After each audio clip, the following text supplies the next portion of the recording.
આંજણા ટેનામેન્ટમાં નવા બનેલા 416 આવાસ 6 દુકાનના લાભાર્થીઓ માટે આજે ડ્રોનું આયોજન કરવામાં આવ્યું। કેન્દ્રીય જળશક્તિ મંત્રી સી.આર. પાટીલના હસ્તે આંજણા ટેનામેન્ટ અને દુકાનોનો કોમ્પ્યુટરાઇઝ ડ્રો અને લોકાર્પણ કરવામાં આવ્યું।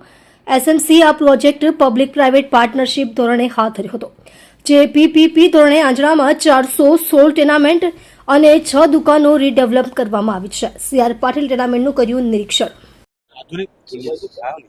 નમસ્કાર મિત્રો,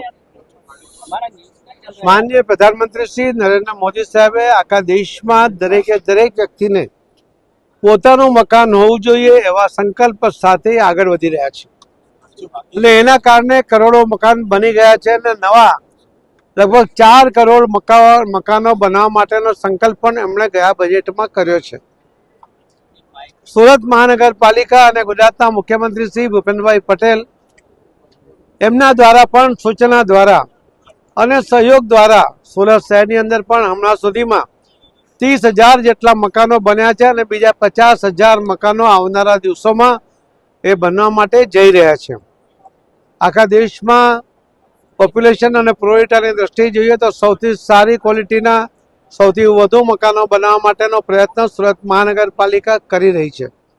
આ વિકસતા શહેરને લોકોને પણ એવી સુવિધાઓ મળી રહે અને ઝીરો સ્લમ થાય અને આખા દેશમાં પહેલી મહાનગરપાલિકા ઝીરો સ્લમની બને એના માટેનો સુરત શહેરના સૌ પદાધિકારીઓ, અધિકારીઓ, કર્મચારીઓ કામ કરી રહ્યા છે, એમને પણ હું અભિનંદન આપું છું।